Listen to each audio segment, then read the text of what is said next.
আসসালামু আলাইকুম রহমতুল্লাহ। যে যেখানে আছো সবাইকে জানাচ্ছি স্বাগতম আজকের এই ভিডিওতে। আজকের এই লেকচারটা হচ্ছে দ্বিতীয় লেকচার।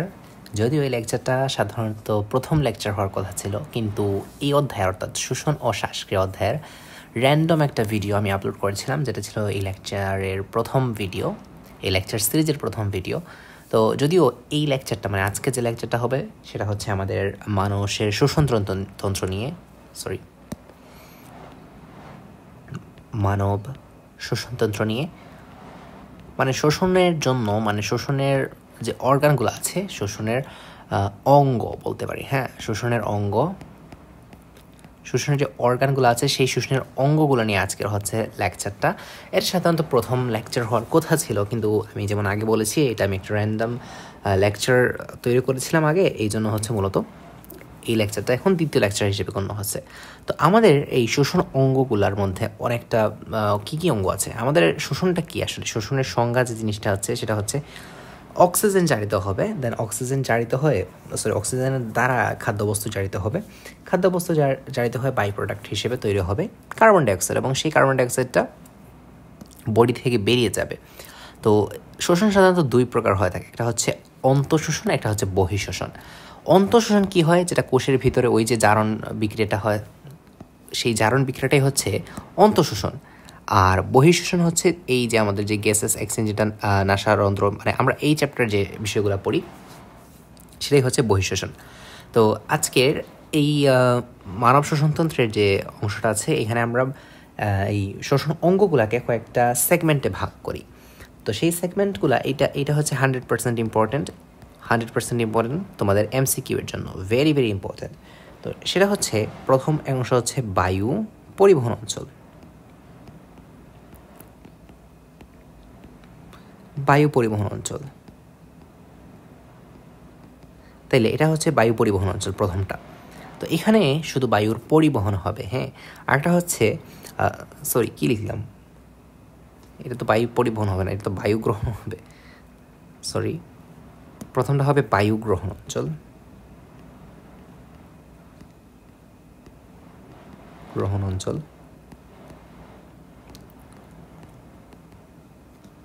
তো এটা হবে বায়ু গ্রহণ অঞ্চল। তারপর হচ্ছে বায়ু পরিবহন অঞ্চল,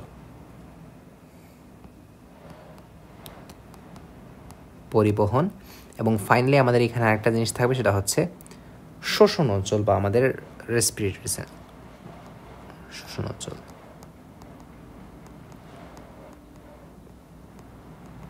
তাইলে এ হচ্ছে আমাদের মোটামুটি 3টা সেগমেন্টে ভাগ করি। তো এগুলোর মধ্যে কি কি অর্গান আছে? প্রথমত আমরা বায়ুগ্রহণ অঞ্চল নিয়ে কথা বলি। বায়ুগ্রহণ অঞ্চলে কি কি আছে ভাই? তুমি চিন্তা করে দেখো, তুমি যখন শ্বাসটা গ্রহণ করছো, তুমি যখন ইনহেল করছো, শ্বাসটা তুমি কিসের মাধ্যমে নিচ্ছ? নাক দিয়েই তো নিচ্ছ। তো নাক দিয়ে যখন নিচ্ছ, তাহলে কোন কোন অর্গান লাগছে? সেটা হচ্ছে নাসারন্ধ্র, হ্যাঁ, নাসারন্ধ্রের মধ্য দিয়ে তুমি নিচ্ছ, তাহলে নাসারন্ধ্র লাগছে। তাহলে নাসারন্ধ্র কি শুধুই নাসারন্ধ্র লাগছে? নাসারন্ধ্রে আবার 2টা রন্ধ্র আছে, একটা হচ্ছে সম্মুখ নাসারন্ধ্র, পশ্চাৎ নাসারন্ধ্র।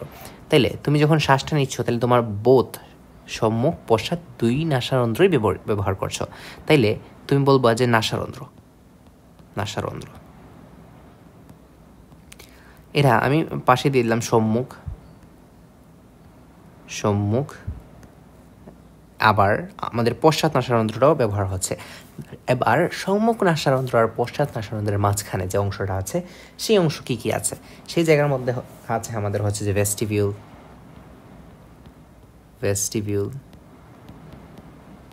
এগুলা জিনিসগুলা কি আমরা একটু পরে বলবো। আমি হচ্ছে যে এই অংশটা পড়ানোর পর তোমাদের অ্যাটলাস থেকে একটা দেখাবো আর কি এগুলা কীভাবে থাকে। তো অ্যাটলাস থেকে দেখে আর কি তোমাদের ইজি হয়ে যাবে। আর তোমরা হচ্ছে এগুলো তো হচ্ছে মূলত মুখস্থ রিলেটেড পড়া, তো এখানে বোঝার কিছু নাই। তো অ্যাটলাস থেকে আমি দেখাবো এবং তোমরা বই থেকে একটু একটু পড়ে নেবা, তাহলে দেখবা যে এইটা ইজি হয়ে যাবে। তো দেখে দেখে পড়লে আসলে পড়াটা ইজি হয়, হ্যাঁ। তো ভেস্টিবিউল আছে, তারপর হচ্ছে আমাদের কি আছে? নাসাগহ্বর, হ্যাঁ, নাসাগহ্বর। তাহলে আমাদের নাসারন্ধ্র আছে, তারপর হচ্ছে ভেস্টিবিউল, তারপর হচ্ছে নাসাগহ্বর, হ্যাঁ, নাসাগহ্বর। তারপর হচ্ছে আমাদের কি পশ্চাৎ নাসারন্ধ্র তো থাকবে, মানে নাসারন্ধ্রের মধ্যে তো সম্মুখ পশ্চাৎ 2টাই আমি বলেছি। তাহলে আমি এই পশ্চাৎটা লিখিনি, তাহলে পশ্চাৎ নাসারন্ধ্র।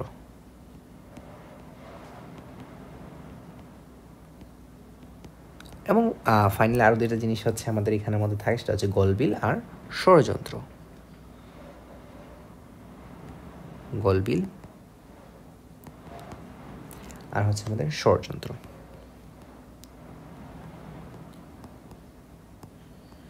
এ হচ্ছে মোটামুটি আমাদের বায়ু গ্রহণ অঞ্চল, অর্থাৎ এই অঞ্চলগুলোতে আমরা শুধু বায়ুটা গ্রহণ করব।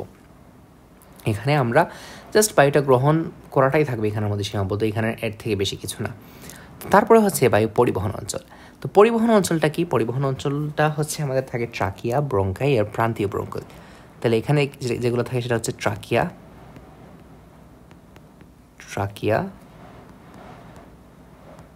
ব্রঙ্কাই বা ব্রঙ্কাই বানানো হয়েছে তো আশা করি, আর হচ্ছে প্রান্তীয় ব্রঙ্কিউল। তাহলে প্রান্তীয় ব্রঙ্কিউল। তো এই অংশটা আসলে ওই যেভাবে হাইপোথিসিস দিয়ে এটা বোঝাতে পারলাম, এটা একটু বোঝানো কঠিন, তাই এটার জন্য আমি একটা নেমোনিক ইউজ করি। হ্যাঁ, তাহলে নেমোনিকটা কি? আমরা বলবো যে প্রান্তীর ব্রো পরিবহনে টায়ার্ড।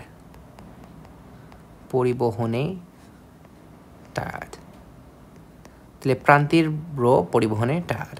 তাহলে প্রান্তি থেকে কি আসতেছে? দেখো এই প্রান্তি থেকে আসতেছে যে প্রান্তীয়, ব্রো থেকে আসতেছে আমাদের ব্রঙ্কাই, আর পরিবহন থেকে তো আসতেছে পরিবহন, আর টায়ার থেকে আসতেছে টায়ার থেকে আসতেছে এই যে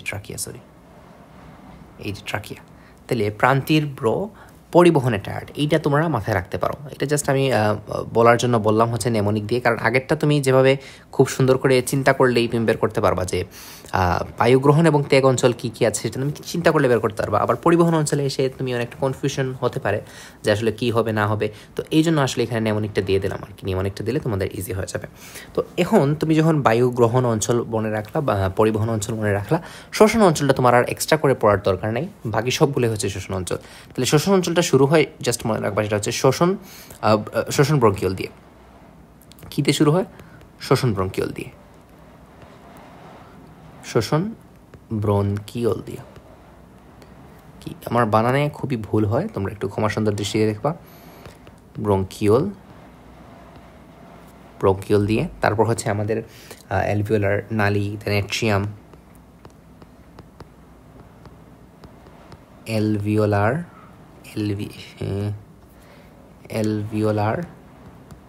নালী, এট্রিয়াম,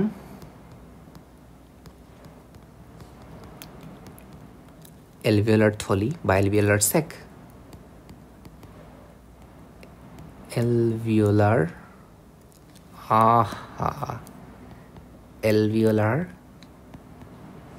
স্যাক, তারপর হচ্ছে অ্যালভিওলার স্যাক, তারপর হচ্ছে অ্যালভিওলাই। হ্যাঁ, অ্যালভিওলাস বা অ্যালভিওলাই। তো তোমরা জাস্ট হচ্ছে যে কি এই বায়ু পরিবহন অঞ্চল, এটা তোমরা থিঙ্কিং করে বের করে ফেলতে পারবা যে বায়ু পরিবহন অঞ্চলে কী কী আছে। আবার বায়ু গ্রহণ অঞ্চলে, পরিবহন অঞ্চলের জন্য একটা নেমোনিক দিয়েছি প্রান্তির ব্রো পরিবহনে টায়ার্ড। তাহলে এইটা নেমোনিক তুমি বের করতে পারবা, এবং বাকি সবগুলো হচ্ছে শোষণ অঞ্চল। এখন তোমাদের এখান থেকে এমসিকিউ এভাবে আসবে যে নিচের কোনটি শোষণ অঞ্চলের অন্তর্ভুক্ত বা নিচের কোনটি পরিবহন অঞ্চলের অন্তর্ভুক্ত, এইখান থেকে একটা এমসিকিউ থাকবেই ইনশাল্লাহ। তো এই অংশটা খুবই গুরুত্বপূর্ণ, যেভাবে পড়িয়ে দেওয়ার চেষ্টা করেছি সেভাবে যদি তুমি পড়তে পারো তাহলে সেটা হবে তোমার জন্য ইজিয়েস্ট ওয়ে।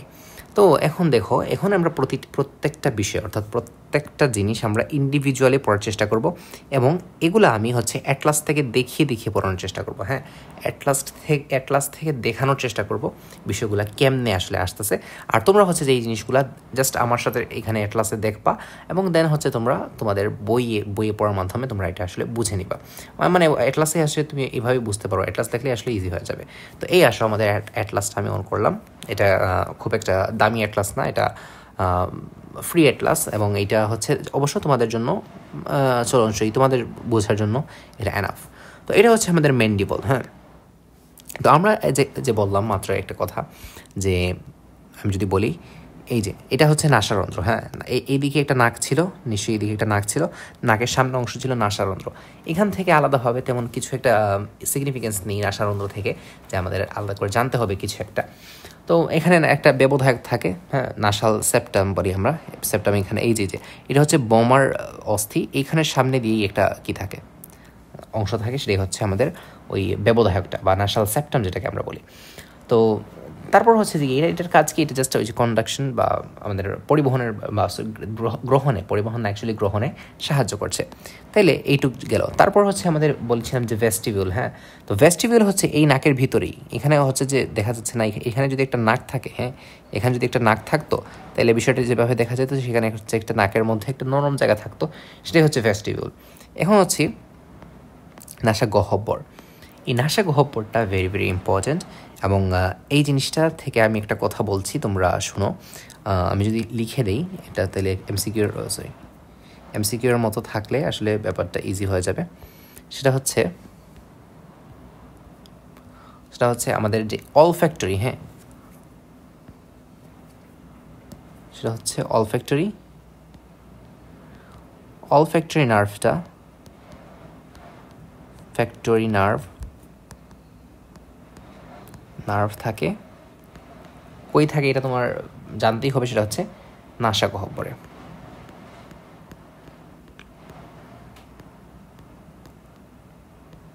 নাসা গহ্বরে। তবে এই অলফ্যাক্টরি নার্ভটা হচ্ছে 2 নাম্বার ক্রেনিয়াল নার্ভ, এবং ক্রেনিয়াল নার্ভ কি জিনিস আমি আমার আগের একটা ভিডিওতে বলেছিলাম। ক্রেনিয়াল নার্ভ, স্পাইনাল নার্ভ নিয়ে আমি ওই হার্ট রিলেটেড একটা ফ্রি ভিডিও করেছিলাম, সেখানে আমি বলেছিলাম আর কি। তো এটা তোমরা যদি একটু জানতে চাও দেখে আসতে পারো। তো এই হচ্ছে আমরা জানলাম এটা আর কি। তাহলে দেন হচ্ছে আমরা আবার অ্যাটলাসে চলে যাই। আচ্ছা, অ্যাটলাস আমরা এখন দেখতে পাচ্ছি। এখন দেখো এই যে কি আছে নাসা গহ্বর, এখানের মধ্যে অনেকগুলো সিলিয়া ফ্লাজেলা থাকে, হ্যাঁ। তো এইগুলা সিলিয়াগুলো কী করে, ওই যে বিভিন্ন ধুলাবালি আছে আমাদের শ্বাসের মধ্যে দিয়ে ভেতরে ঢোকার চেষ্টা করে, সেগুলোকে হচ্ছে বের করে দেয়। আচ্ছা, এখন আমি ধীরে ধীরে এই অস্থিগুলাও সরাই নিই। তাইলে ওই যে দেখতে পাচ্ছ এই অংশটা, মানে সবুজ যে অংশটা হয়ে গেছে, সেটাই হচ্ছে আমাদের নাসা গহ্বর।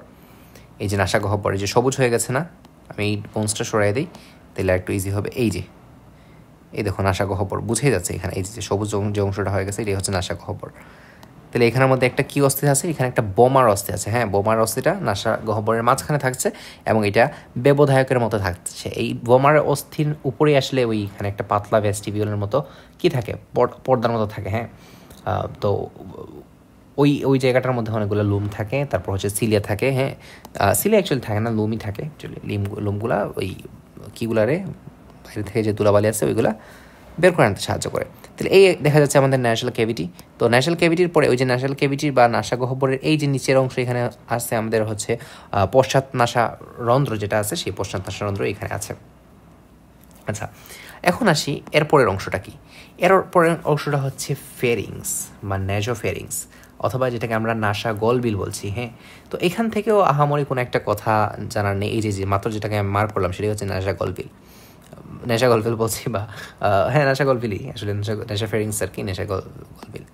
তো এই অংশটা হচ্ছে নাসা গলবিল। এখন আসো এই যে সামনে এই অংশটা হচ্ছে, ধরো ওই দাঁতগুলোকে সরাই দিলে আর একটু ভালো দেখা যাবে। তোমরা এখানে একটু কনসেন্ট্রেশন দাও, বইয়ের মধ্যে তোমাদের সবগুলাই বইয়ের মধ্যে লেখা আছে, তুমি এখানে জাস্ট একটু বুঝলে তোমাদের হচ্ছে যে দেখে দেখে পড়তে পারলে দেন হচ্ছে বইয়ে জাস্ট তুমি দেখবা যে অ্যাকচুয়ালি বইয়ে কী আছে, কী ধরনের পড়া আছে, জাস্ট এইটুকু করলেই হবে। আচ্ছা, এখানে একটা জিনিস তুমি দেখতে পাচ্ছ, ওই যে এই যে আমি সবুজ যে অংশটা করেছি এর মধ্যে এক অংশ, মাঝখানে একটা অংশ প্রলম্বিত আছে, হ্যাঁ, এই জিনিসটাকে বলা হয় উভুলা, হ্যাঁ, এই জিনিসটাকে বলা হয় উভুলা। তুমি নিজে যদি আয়নার সামনে গিয়ে হা করতে তাহলে জিনিসটা দেখতে পারবে, এটাকে বলা হয় উভুলা। আবার অনেকে উভুলার এপিগ্লটিসের মধ্যে ভুল করে, এপিগ্লটিসটা কিন্তু এইখানে থাকে, এই যে মাত্র আমি লাল সবুজটা মার্ক করছি সেটা হচ্ছে এপিগ্লটিস, হ্যাঁ। তো এটা হচ্ছে অরোফেরিংস, হ্যাঁ, এটা হচ্ছে ফেরিংস যেটা আমরা ওই গলবিল বলি, হ্যাঁ, নাসা গলবিল, সেটাই হচ্ছে আমাদের ফেরিংস। এখান থেকে কি হয় আমাদের মূলত এই ফেরিংস থেকে আসলে মানে তেমন একটা সিগনিফিকেন্ট কিছু নেই, তবে ল্যারিংস থেকে আমাদের সুর তৈরি হয় বা যে ভোকাল যে কিটা আছে সেটা, এটাই হচ্ছে ফেরিংস, নেজোফেরিংস, অরোফেরিংস, মানে এটা হচ্ছে। তারপর হচ্ছে এই যে অংশটা এপিগ্লটিস, আমি এটা যদি একটু সরাই নেই তাহলে এই যে জিনিসটা দেখতে পাচ্ছ এপিগ্লটিস, এই অস্থিগুলো সরাই নেই, এই যে জিনিসটা দেখতে পাচ্ছ এপিগ্লটিস, এটা হচ্ছে আমাদের ভেরি ভেরি ইম্পর্টেন্ট। আমরা যখন খাবার খাই তখন এটা হচ্ছে শ্বাসযন্ত্রকে বন্ধ করে দেয়, আবার আমরা যখন শ্বাস নিই এটা হচ্ছে আমাদের খাবার নালীকে বন্ধ করে দেয়। তো সেই জন্য আমরা একই সাথে শ্বাস নেওয়া বা খাবার গলাধকরণ করতে পারি না। তো এটা হচ্ছে একটা ভেরি ভেরি ইম্পর্টেন্ট জিনিস, সেটা হচ্ছে আমাদের এপিগ্লটিস। তাহলে এপিগ্লটিসের কাজ শেষে আমরা সরাই নিলাম। আচ্ছা, ফেরিংস নিয়েও বলেছি। এখন একটা জিনিস দেখো তোমার পিছনে, তো এই যে অংশটা, এই অংশটা হচ্ছে এটা হচ্ছে আমাদের লেরিংসে আমরা যাচ্ছি। আচ্ছা, ধীরে ধীরে লেরিংসের দিকে যাচ্ছি। লেরিংসটা এখানে দেখা যাচ্ছে কিনা, এই যে এখানে এই যে ল্যারিঞ্জোফ্যারিংস, হ্যাঁ এটা হচ্ছে আমাদের লেরিংস বলতে পারো। হ্যাঁ, তো এই যে ল্যারিংসটা হচ্ছে আমাদের ষড়যন্ত্র, যেটাকে আমরা বলেছিলাম ষড়যন্ত্র। এই ষড়যন্ত্র কিন্তু এখনও পর্যন্ত আমরা কীতে আছি, বায়ু গ্রহণ এবং ত্যাগ অঞ্চলে আছি। তাহলে ল্যারিংসের সামনে এখান থেকে ভেরি ভেরি ইম্পর্টেন্ট কিছু জিনিস আছে। ল্যারিংসের সামনে আমাদের কিছু বোনস থাকে, বোনস না অ্যাকচুয়ালি কার্টিলেজযুক্ত বোনস, অর্থাৎ তরুণাস্থি থাকে। সেই তরুণাস্থি এটা হচ্ছে একটা তরুণাস্থি, এটা হচ্ছে হাইওয়ে, এটা সরাই না, এটা নিয়ে কনসার্ন না আমাদের। এখানের মধ্যে কয়েকটা জিনিস থাকে, এর মধ্যে দেখো থাইরয়েড তরুণাস্থি, এটা হচ্ছে থাইরয়েড, সেই থাইরয়েড তরুণাস্থি। এটা কি, এটা হচ্ছে থাইরয়েড তরুণাস্থি। এটা হচ্ছে দেখো থাইরয়েড কয়টা আছে এখানে, একটাই আছে। হ্যাঁ, তাহলে একটা আছে থাইরয়েড তরুণাস্থি। আচ্ছা, আমি এটাকে একটু সোজা করি, থাইরয়েডকে সরাই নিলাম। আচ্ছা, তাহলে এখানে দেখো এটা কি আছে, এটাও একটা থাইরয়েডের মেমব্রেন। হ্যাঁ, এটা তরুণাস্থি না। এখন দেখো এখানে দুটো জিনিস আছে, এটা অ্যারাটিনয়েড। হ্যাঁ, অ্যারাটিনয়েড কয়টা আছে দেখো, অ্যারাটিনয়েড কয়টা আছে, এই দেখো দুইটা অ্যারাটিনয়েড। আমি যে দুইটা সবুজ করলাম, এখানে হচ্ছে একটা অ্যারাটিনয়েড, এখানে একটা অ্যারাটিনয়েড। অ্যান্ড অ্যারাটিনয়েডের নিচেই দেখো এই যে দুইটা মাত্র সবুজ করলাম, এই দুইটা হচ্ছে ভোকাল কর্ড। এই যে দুটো সেটা হচ্ছে ভোকাল কর্ড, এটা হচ্ছে অ্যারাটিনয়েড। তোমাদের ওই বইয়ে দেখবা তোমার লেখা আছে কয়টা আছে অ্যারাটিনয়েড, দুইটা আছে। মাজেদা ম্যামের বইয়ে লেখা আছে, তুমি মাত্র এখন দেখলা, সেটা হচ্ছে দুইটা আছে, কখনোই ভুলবা না এরপরে। তো এটা হচ্ছে আমাদের সেই ল্যারিংস বা ষড়যন্ত্র। এই যে মাত্র আমি যেটাকে মার্ক করলাম, এটা হচ্ছে ল্যারিং। এখানের মধ্যে এই অংশটা হচ্ছে ভোকাল কর্ড।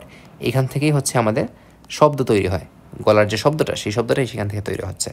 এরপরে এখানের মধ্যে আরেকটা আছে ক্রাইনয়েড বা ক্রাইনয়েড এখানে দেখা যাচ্ছে না, এইটা হচ্ছে আমাদের ক্রাইকোথাইরয়েড।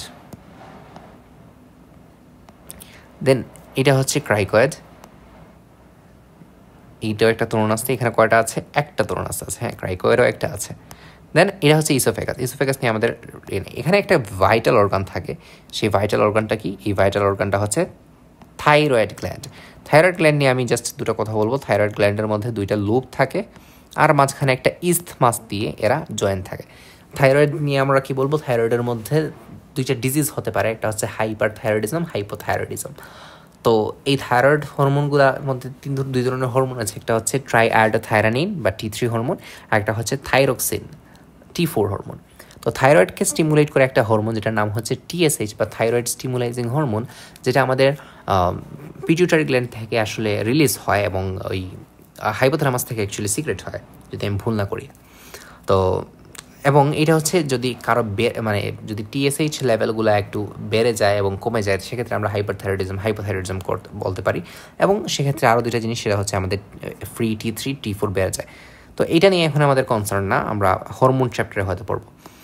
এন্ড পিছনে আছে প্যারাথাইরয়েড গ্ল্যান্ডগুলো, এগুলো সরাই নিলাম। এখন আসি সব থেকে গুরুত্বপূর্ণ, সেটা হচ্ছে ট্রাকিয়া। এখন আমরা ধীরে ধীরে প্রবেশ করলাম হচ্ছে যে আমাদের বায়ু পরিবহন অঞ্চলের মধ্যে। এখন আমি আমার এই স্কেলেটনটাকে এখান থেকে স্টারনাম রিবসগুলো একটু সরাই নেব, কারণ আমরা ধীরে ধীরে একটু বিস্তারিত পড়ালেখা যাচ্ছি। এগুলো থাকলে হয়তো দেখা সহজ হবে না। তাহলে দেখো আমি হাড়টা সরাই নিলাম, হাড়টাও সরাই নিই। তাহলে এখন দেখো তোমরা এখানের মধ্যে দেখতে পাচ্ছ, সেটা হচ্ছে আমাদের সেই ট্রাকিয়া। হ্যাঁ, ট্রাকিয়ার পাশে দেখতে পাচ্ছ কিনা তোমরা, এই যে কয়েকটা কার্টিলেজ। হ্যাঁ, এটা কিন্তু অর্ধ কার্টিলেজ, এটা কিন্তু ফুল মানে পূর্ণ হয় নাই, বা C-shaped, তোমরা দেখতে পাচ্ছ কিনা C-shaped। তাহলে এখানে মোট কয়টা কার্টিলেজ আছে দেখো, কয়টা কার্টিলেজ আছে দেখো, 1 2 3 4, তোমরা গনে দেখো কয়টা কার্টিলেজ আছে। তোমরা গনে মোটামুটি এখানে 15 থেকে 20টার মতো কার্টিলেজ পাবা। এটা তোমার বইয়েও লেখা আছে, এইখানের মধ্যে এই ট্রাকিয়ার মধ্যে 15 থেকে 20টা কার্টিলেজ আছে। হ্যাঁ, তো এইটা আমি এখন ধীরে ধীরে সরাই নিচ্ছি, এই অংশগুলো আমি সরাই নিচ্ছি। মানে এটা হচ্ছে হার্টের, তো হার্টের অংশগুলো আমি এখানে থাকলে দেখতে সহজ হবে না অ্যাকচুয়ালি। আচ্ছা, তাহলে এটা হচ্ছে আমাদের ট্রাকিয়া। তারপর দেখো ট্রাকিয়া এসে এখানে 2 ভাগে ভাগ হয়ে গেছে, বাইফার্কেশন হয়ে গেছে বা 2 ভাগে ভাগ হয়ে গেছে। এটা একটু আমি ট্রান্সপারেন্ট করে দিই, তাইলে দেখতে ভালো হবে। এই দেখো ট্রাকিয়াটা এখানে এসে দুই ভাগে ভাগ হয়ে গেছে, সেটাকে আমরা বলতেছি কি প্রাইমারি ব্রঙ্কাস। একটা হচ্ছে রাইট, এটা হচ্ছে লেফট প্রাইমারি ব্রঙ্কাস। তাহলে রাইট এবং লেফট প্রাইমারি ব্রঙ্কাস হলো। দেন এরপরে হচ্ছে আমাদের দেখো আমি এই ফুসফুসটাকে একটু সরাই নিই। প্রাইমারি ব্রঙ্কাসটা কি? প্রাইমারি ব্রঙ্কাসটা এসে এখানে কি উৎপন্ন করছে? Secondary bronchus. এই দেখো সেকেন্ডারি ব্রঙ্কাস। এখন তুমি একটু আগে যদি খেয়াল করে থাকো তাহলে তুমি দেখতে পাবা যে মাত্র আমি একটা জিনিস দেখালাম, সেটা হচ্ছে আমাদের এই রাইট লাংটা কিন্তু আর একটা লুব ছিল উপরে। তাহলে রাইট লাংয়ের মধ্যে 3টা লুব আছে, লেফট লাংয়ের মধ্যে আছে 2টা লুব। তাইলে এই রাইট লুবের সেকেন্ডারি ব্রঙ্কাসটা আছে, সেটা হচ্ছে আমাদের 3 ভাগে ভাগ হয়ে যায়, তো সেক্ষেত্রে কি সেখানে প্রবেশ করে। এবং লেফটের ক্ষেত্রে সেটা আবার আমাদের 2 ভাগে ভাগ হয়ে যায় এবং 2 ভাগে ভাগ হয়ে গিয়ে 2টা লুবের মধ্যে প্রবেশ করে। তারপর আবার আমাদের হচ্ছে টারশিয়ারি ব্রঙ্কাই। হ্যাঁ, টারশিয়ারি ব্রঙ্কাই ধীরে ধীরে আরও কয়েকটা সেগমেন্টে ভাগ হয়ে যায়।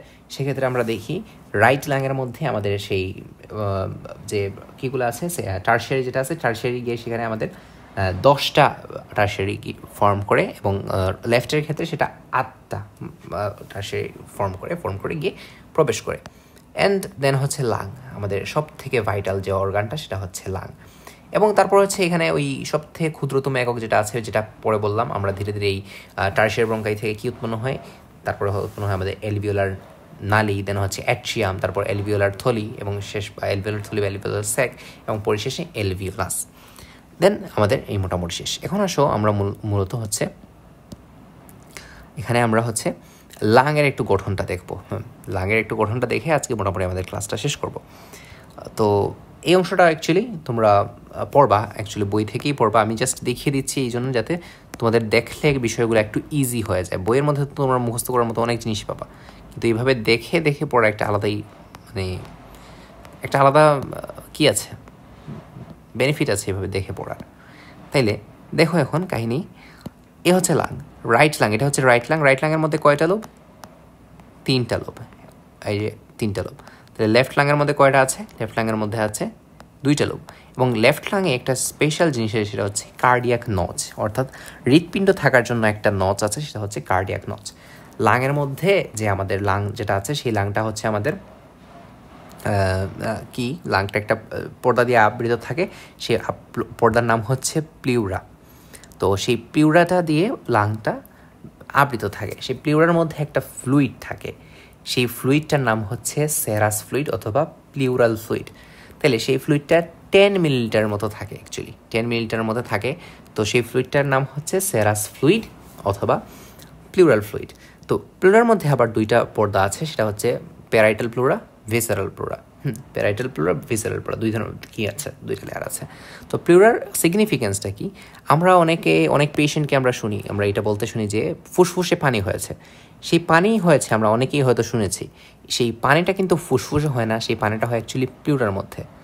কোনো এক ইনফেকশন বা কোনো আমাদের যে পুজ কিংবা রক্ত ইত্যাদি বিভিন্ন ইভেন বাতাস ঢুকতে পারে এই প্লুরার মধ্যে, ঢুকে প্লুরাটা এক্সপান্ড করতে পারে, প্লুরাটা ফুলে যেতে পারে। তো সেক্ষেত্রে সেটাকে আমরা বলি প্লিউরাল ইফিউশন। আমরা যদি সেখানে পুজ জমা হয় প্লুরার মধ্যে, সেটাকে আমরা বলি পায়োথরাক্স। যদি আমরা সেখানে রক্ত জমা হয়, সেটাকে আমরা বলি হিমোথরাক্স। তো এইগুলো বিভিন্ন ধরনের কি আছে, নাম আছে, যেটাকে আমরা সাধারণ বাঙালিরা সেটাকে আমরা মনে করি হচ্ছে যে ফুসফুসে পানি হয়েছে বলে আমরা এটাকে আখ্যায়িত করি। তো এটা হচ্ছে মোটামুটি আমাদের ফুসফুসের গঠন। তাহলে ফুসফুস মূলত কী করে, আমাদের গ্যাসেস এক্সচেঞ্জ করে, এবং ফুসফুসের মধ্যে একটা স্পেশাল জিনিস আছে, যেটা হচ্ছে এলভিওলাই। এলভিওলাইয়ের মধ্যে অ্যাকচুয়ালি আমাদের গ্যাসের আদান প্রদান হয়। এখন আসি আমরা একটু ফুসফুসের কাজটা একটু শর্টভাবে আমরা একটু ফুসফুসের কাজটা একটু পড়ব, দেন হচ্ছে আমাদের পড়ালেখাটা শেষ। আমি যতটুকু বলেছি ততটুকু তোমরা জাস্ট বইটা খুলে দেখলেই দেখবা যে তোমরা বিষয়গুলোকে রিলেট করতে পারছো। দরকার তুমি বই খুলবে এক পাশে, আমার এই অ্যাটলাসে যে মাত্র দেখালাম সেই অ্যাটলাসটা এক পাশে রেখে দেখবা। তো এখন আসো ফুসফুসের কাজ, এটা খুবই ইম্পর্ট্যান্ট, এটা জানাটা বেশ ইম্পর্ট্যান্ট। আসো ফুসফুসের কাজ কি আছে। প্রধান কাজ কি? এটা একটা শোষণ অঙ্গ, মানে এটা হচ্ছে আমাদের শোষণ অঙ্গ, শোষণে কাজ দিবে, শোষণ অঙ্গ। আমি শোষণ অঙ্গ, এটা একটা শোষণ অঙ্গ। তাহলে শোষণে কাজ দিয়ে আমাদের কার্বন ডাইঅক্সাইডে যে অক্সিজেন আমাদের এখানে ঢুকবে, এসে কার্বন ডাইঅক্সাইড আমাদের বের হয়ে যাবে বডি থেকে। এটাই তো এটার প্রধান মেকানিজম। হ্যাঁ, কার্বন ডাইঅক্সাইড বডির বাইরে বের করে দিবে, কী হবে, এটা আমাদের এই অক্সিজেনটাকে ভিতরে ঢুকে দেবে। এটা হচ্ছে পানি সাম্যতা রক্ষা করবে, পানি সাম্যতা রক্ষা করবে, পানি সাম্যতা রক্ষা। এখন পানি সাম্যতা কি রক্ষা করবে? তুমি যে এক্সহেল করবা বা বডি যে বের করে দিবা, সেক্ষেত্রে যে জিনিসটা ঘটবে সেটা হচ্ছে তুমি কিছু পরিমাণ পানিও তুমি কিন্তু এই বের করে দিবা বাষ্প আকারে। তো সেক্ষেত্রে পানি সাম্যতাটাও কিন্তু এখানে বজায় রাখবে। তাছাড়া এখানের মধ্যে বিভিন্ন প্রোটিন, তারপর হচ্ছে এখানে বিভিন্ন প্রোটিন, লিপিড, তারপর হচ্ছে কার্বোহাইড্রেট সিনথেসিস হয় বা সংশ্লেষিত হয়। এখানের মধ্যে প্রোটিন, লিপিড, কার্বোহাইড্রেট এগুলোও সংশ্লেষিত হতে পারে। সো এটা মেজর কিছু না, আমি এটা লিখছি না। তবে একটা জিনিস মেজর, সেটা হচ্ছে আমাদের ইমিউনোগ্লোবুলিন ক্ষরণ করে। ইমিউনোগ্লোবুলিন IgA যেটা আছে, এটা ভেরি ভেরি ইম্পর্টেন্ট। এই ইমিউনোগ্লোবুলিন ক্ষরণ করে হচ্ছে যে ফুসফুস,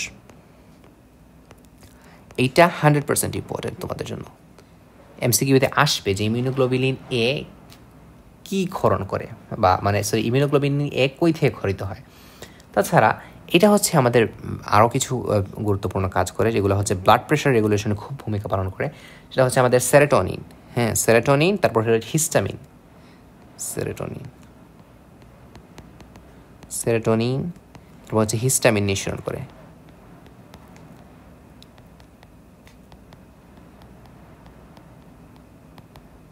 এই সেরোটোনিন এবং হিস্টামিনের একটা বিরাট বড় কাজ হচ্ছে, সেটা হচ্ছে এই যে ওরা যে ব্লাড ভেসেলস আছে, অর্থাৎ রক্তনালী যেগুলো আছে, সেগুলোকে প্রসারিত করে। তো প্রসারিত করা মানে কি, আমরা আগের একদম ব্লাড প্রেশার রেগুলেশনে পড়েছিলাম, প্রসারিত করা মানে হচ্ছে আমাদের ব্লাড প্রেশার কমিয়ে আনে। তাহলে এইটা কিন্তু একটা ব্লাড প্রেশার, মানে আমি যদি বলি ফুসফুস ব্লাড প্রেশার রেগুলেশনে ভূমিকা পালন করে, তাহলে কথাটা সত্য হবে নাকি মিথ্যে হবে? ডেফিনেটলি কথাটা সত্য হবে। সে হিস্টামিন ক্ষরণ করছে, হিস্টামিন ক্ষরণ করছে, সে তো কি, সে ব্লাড প্রেশার রেগুলেশনেও ভূমিকা পালন করছে। তাছাড়া সে হচ্ছে আমাদের ব্রাডিকাইনিন, দেন হচ্ছে প্রোস্টাগ্ল্যান্ডিন, এগুলো শোষণ করে। প্রোস্টাগ্ল্যান্ডিন জিনিসটা কি বোঝা দরকার। তো আমাদের বডিতে যখন জ্বর হয়, ভেরি ভেরি ইম্পর্টেন্ট কথা হচ্ছে সেটা, যে জ্বর হলে আমাদের শরীরে অনেক ব্যথা হয়। এই ব্যথার জন্য, এই যে জ্বর হলে যে ব্যথা হয়, সেই ব্যথার জন্য দায়ী যে বিষয়টা, সেটা হচ্ছে প্রোস্টাগ্ল্যান্ডিন।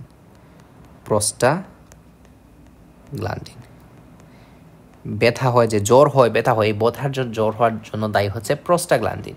সেই প্রোস্টাগ্ল্যান্ডিন কিন্তু তৈরি হয় এখান থেকে। হ্যাঁ, আবার এখান থেকে যেমন তৈরি হয়, এখানে যেমন তৈরি হয়, এখান থেকে নিষ্কাশিত হয়, তৈরি হয় এবং নিষ্কাশিত হয়। আরও একটা ভেরি ভেরি ইম্পর্ট্যান্ট একটা জিনিস আছে, সেটা হচ্ছে এটা এনজিওটেনসিন। এইটা তো তোমার কিতে আসবে, সেটা হচ্ছে এটা এনজিওটেনসিন। আচ্ছা, আমি ইংলিশে লিখে ফেলতেছিলাম। এটা এনজিওটেনসিন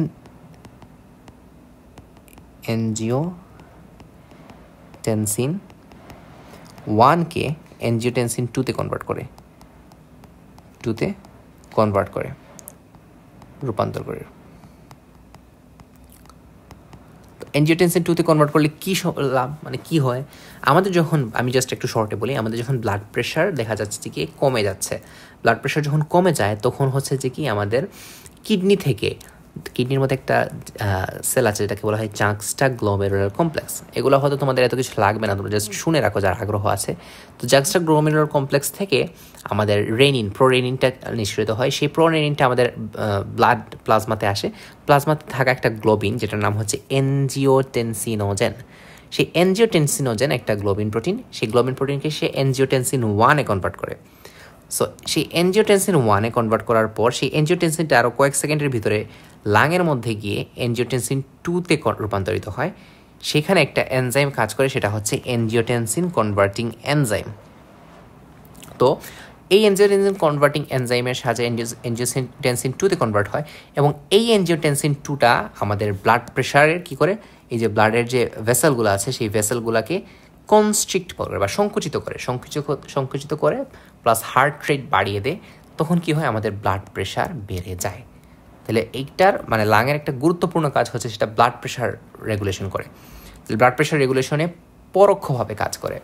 এখন একটা ভেরি ভেরি ইম্পর্টেন্ট কথা হচ্ছে, এখান থেকে আমি যদি একটা কথা বলে দিই, এই যে আমরা যখন ব্লাড প্রেশার কারো উচ্চ রক্তচাপ যখন থাকে, আমরা তাদেরকে বিভিন্ন ব্লাড প্রেশারের জন্য ওষুধ খেতে দেখি। তো এদের মধ্যে এক ধরনের ঔষধ আছে যেগুলোকে বলা হয় সেপ্টাপ্রিল, তারপর হচ্ছে এনালাপ্রিল। এই ধরনের ওষুধগুলো হচ্ছে মূলত এই যে ACE ইনহিবিটর, এগুলো হচ্ছে অ্যাঞ্জিওটেনসিন কনভার্টিং এনজাইমকে ইনহিবিট করে। বা তোমরা নিশ্চয়ই কোষ রসায়ন অধ্যায়টা পড়েছো, কোষ রসায়ন অধ্যায়ের মধ্যে কিন্তু তোমরা এনজাইমের ইনহিবিশন পড়েছো। ইনহিবিশনের বাংলাটা অ্যাকচুয়ালি মানে মনে পড়ছে না, মানে এক এনজাইমটার কার্যকারিতা কমিয়ে দেয় কিছু একটা জিনিস, এটা ইনহিবিশন আর কি। তো সেই ইনহিবিশনটা তোমরা পড়েছো। তো আমরা যে মূলত হচ্ছে আমাদের ব্লাড প্রেশারের জন্য, মানে ব্লাড প্রেশারের জন্য যে ওষুধগুলো খাই, যে মেডিসিনগুলো আমরা খাই, এর মধ্যে একটা হচ্ছে ACE ইনহিবিটর একটা গ্রুপ আছে। হ্যাঁ, ব্লাড প্রেশার রেগুলেশনের অনেকগুলো মেডিসিন আছে, বিটা ব্লকার আছে, ক্যালসিয়াম চ্যানেল ব্লকার আছে, ACE ইনহিবিটর আছে, তারপর হচ্ছে ডায়োরেটিক্স আছে। তো এগুলোর মধ্যে অনেক মানে এর মধ্যে একটা কি হচ্ছে এই ACE ইনহিবিটর, সেখানে বিভিন্ন ঔষধ আছে, সেপ্টাপ্রিল, এনালাপ্রিল। হ্যাঁ, এনালাপ্রিল। তো এগুলা কি হয়, এটাকে গিয়ে ইনহিবিট করে। ইনহিবিট করার পর যেহেতু এনজিওটেনসিন 2 তৈরি হচ্ছে না, তাহলে ব্লাড ভেসেলসকে ছোট করার মতো কেউ নেই। তখন কি হচ্ছে, ব্লাড ভেসেলসটা ধীরে ধীরে বড় হয়ে যাচ্ছে, তারপর হচ্ছে উচ্চ রক্তচাপ থেকে পেশেন্ট মুক্তি পাচ্ছে। তো এই জন্য মূলত হচ্ছে আমরা এই ওষুধগুলা উচ্চ রক্তচাপের রোগীকে দিয়ে থাকি আর কি। তো এই ছিল হচ্ছে মোটামুটি আমাদের এই অধ্যায়টা। শেষের দিকের কথাগুলো অ্যাকচুয়ালি আমি এক্সট্রা বলেছি, এগুলো খুবই একটা মনে রাখার দরকার নেই। তোমরা জাস্ট যারা হচ্ছে একটু আগ্রহী তারা একটু জেনে রাখলা, এগুলো জেনে রাখা খারাপ কিছু না, যদি জেনে রাখো তাহলে তোমাদের জন্যই ভালো। তো উপরের যে অংশগুলো আমি 100% দিয়েছি, আমি যেগুলো বলেছি, যেভাবে অ্যাটলাস দেখিয়েছি, অ্যাটলাস দেখানোর পর তোমাদেরকে যেগুলো কথা বলেছি সেগুলো হচ্ছে তোমাদের বইয়ের মধ্যেই লেখা আছে। তুমি অ্যাটলাস একদিক দিয়ে তুমি আমার এই ভিডিওটা হয়তো তুমি দেখতে পারবে একদিক দিয়ে, আরেক দিক দিয়ে তুমি হচ্ছে যে কি তোমার বইটা খুলবা, দুইটা একসাথে মিলিয়ে পড়বা, দেন দেখবা যে বিষয়টা খুবই সহজ হচ্ছে, তোমার একবারে সব কিছু মনে থাকবে, একদম একবার তোমার সব কিছু মুখস্থ হয়ে যাবে।